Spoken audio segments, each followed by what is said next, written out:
Hey everybody, it's Jake Mace, the vegan athlete, coming to you live from my backyard garden, where we have over 250 edible fruit trees and thousands of square feet of raised bed gardens. This is my vegan athlete YouTube channel. We're gonna start a brand new segment starting right now called Farm Out Fridays. My longtime garden friend Ray Peterson with UrbanFarm.org will be joining me every Friday at least for the foreseeable future. We're gonna have some of these Farm Out Fridays happening from the Urban Farm, Ray Peterson's property, and some happening from Longevity Gardens, my property. I hope you guys like them. Please subscribe to my channel here, because every Friday coming up, Farm Out Fridays with Jake and Greg. YouTube will notify you when a new video comes out. And let's get to the very first Farm Out Friday right now. Hey everybody, it's Jake Mace, the vegan athlete, my friend Greg Peterson. Greg, thanks for being on my vegan athlete YouTube channel. Hey, love it, thanks. I'm friends with Greg, and Greg is the one who inspired me to garden here in the desert. He's been doing it for how long? Over 4 years. And you run the place called Urban Farm in Phoenix. That's what we're standing out front, right on the neighbor's yard. Okay. In back of us is the Urban Farm. So your yard over here. My yard over there. The citrus trees in back of us are the north side of the property of the Urban Farm. And we're talking about fruit trees in this video. We're talking about fruit trees in this So you have like a fruit tree hedge around the perimeter of your front yard. Entire perimeter of the yard. So down the north side is citrus. I've got limes, lemons, grapefruits, 2 different kinds of oranges, a mandarin quad. They're just starting to get They're just starting to get ripe. Do you feel brave? Yeah.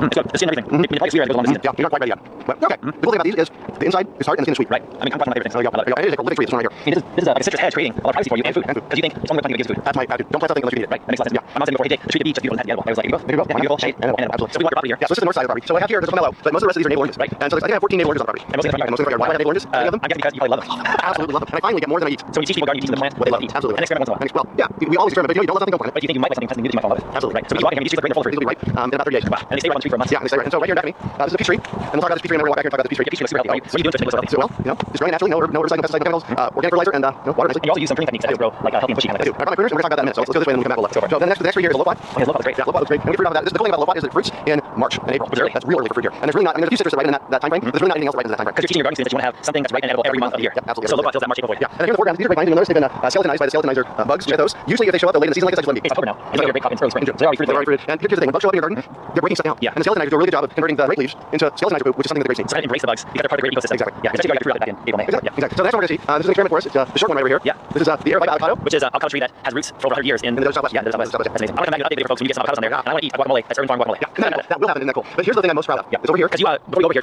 you are a very kind of open-minded and nice guy. You kind of are friends with your neighbors. Oh, yeah. And what you're going to show me is kind of a friendly collaboration with your neighbor. Yeah. So what I'm going to show you is, and just twist the camera and I'll walk around this way. You'll see it. This is on the property line between your house and your neighbor's house. Yeah. And this is an apple tree hedge. Wow. It looks really good. Right? Like you pruned it to be like edge. We pruned it to be like a hedge. That's it great. grows really nice apples. Uh-huh. And I share with neighbors. And you know, we're going to install and I mean, things like 12 feet tall. Yeah. And you got the fruit out Yeah, there. there's 8 apple trees right here. That's great. Yeah. 8 of them. So people can utilize lots of different stakes in the yard for fruit tree. What kind of apple tree is this? These are the Annas and the Dorset Goldens. Actually, I think there's some Einsteins and Pennyfields in here as well. Okay. Anywhere near as well. And so who's water? Your water or your neighbor's water? Water trees both. You guys are on. We're on flood water here. Basically, flood water irrigation. We get 6 inches of water in our yard 20 times a year. Okay. Hence the grass. Right. Yeah, it was water right that actually came with the property. And it's because 100 years ago this was orchards. And so as population becomes more dense, that water's going to be worth a lot more every day. Yeah. That's crazy. So an apple hedge, that's so cool. Isn't that cool? I mean, Apples are great hedges, citrus are great hedges. I mean, it's all the way down great. It's so cool. I love it. Yeah, and so the thing I'm going to do this next year in the cardboard is I'm going to put up a structure in the cardboard and see the tall ones here. Yeah. You look up tall. You see the tall ones. I'm going to bend them over and attach them to the structure. Trying to make them weeping? Well, no, it won't be weeping, but it will kind of do a espalier. Yeah. Rather than doing a espalier like this, we're going to espalier it over and it's going to cover provide shade for my truck. You're going to make a living garage. I'm going to make a living garage. Wow. They'll make So let's go see some of the other fruit trees you have. And folks that are in the Phoenix area that want to get fruit trees for their yards, for their urban farms, can get them from you at the link in the description. Exactly. We're back here in the front yard of your house. That's your house behind us. And you have this epic looking peach tree here. What variety of peach tree is this? So this is my favorite peach tree for the desert. It's called Desert Gold Peach. It is an absolutely amazing peach. They make peaches about that size, so about, a little bit bigger, it's a little bit smaller than baseball. Okay. And they're so incredibly sweet. They ripen starting in mid-May. Okay. And this tree in the back of me here is getting a little tall right now. It has a great shape to it. Exactly, it's got a great shape. It doesn't look like a tree, it's more like a bush. Totally. But this peach bush will give us at least 50 pounds of peaches this year. 50 pounds. Wow. 50 pounds. Now, when you first planted this tree, how long did you plant it in there? It's been in for 5 years now. What size pot was it when you planted it? Essentially, it was a 15-gallon size pot. Was that very root? Our fruit tree program, we do very root. Yeah, I'll put it down in the description. It's also earnfruittreehour.org on the screen right now. Yeah, perfect. So grow your own peach trees. You can take them in the right state, and you can put worm castings and minerals in your soil to make nutrition infinitely better. That's great. Exactly. I'll tell you what, there's nothing like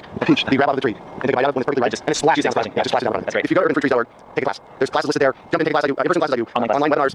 Take a class. Hey, welcome to the bonus footage. In this video, we're going to start doing a weekly segment with Greg here tonight. Yeah. We're going to answer questions at the end. Answer your questions. This is question time with Greg and Jake. I like it. What you call it? Question time with Greg and Jake. Great place to start. Okay, let's let the audience who's watching decide in the comments down below. Give us some suggestions of what we should call the question segment at the end of our weekly video together. Now, one question I have in regards to fruit trees. How much should we pay for a fruit tree?